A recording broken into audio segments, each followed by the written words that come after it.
everybody, and welcome to the Google Sites online course.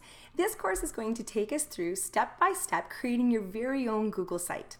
Google Sites was just recently enabled for Edmonton Catholic schools at the end of the last school year. And now your principal can request from IITS for your school to take part in being able to create teacher-created Google Sites. This quick and easy website building tool will allow you to have a site live for your students or for your parents in minutes. You can even co-collaborate with other teachers.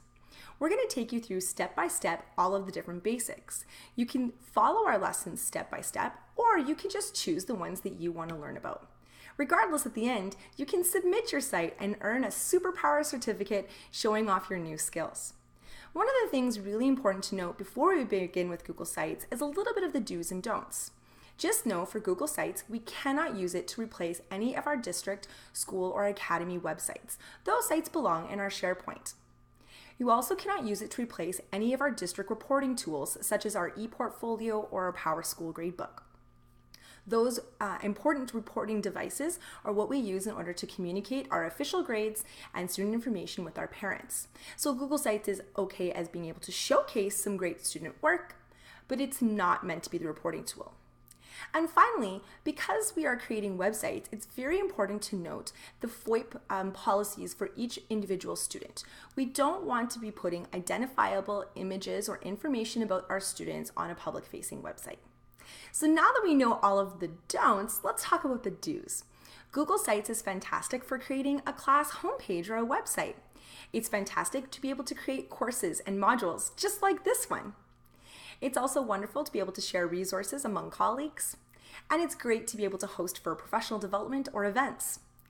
Because it's able to be shared with a link, you can also customize who can see your site and who can't see your site. So we're going to get started. How we go to Google Sites, we're going to do it in two ways. Just so you know, Google Sites are actually just stored in your Google Drive right along with all of your other apps, just like Google Docs or Slides or Sheets or Forms. But I also want to show you our easy view where you can see all of your sites in one customizable view in chronological order, as opposed to having to go search through your drive.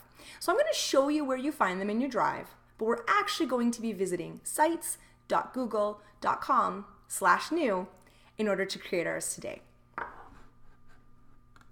So now that I'm in my Google Drive, one of the things you'll note is that Google Sites are actually stored here in your Google Drive. I could go into any one of these folders and find my sites, or of course create my site.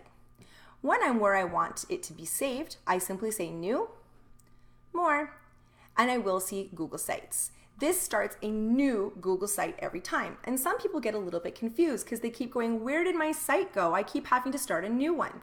It's because we're saying start a new Google site. You can see here if I search my Google site, there's my MTech Google support site. It has the Google Sites icon, and I can see that it's stored right here. If I click on it once, I can see that it's in my drive, in my Google resources, there's my support site. But what I like is the quick and easy view of going to sites.google.com/new. When I do that, it takes you to this view.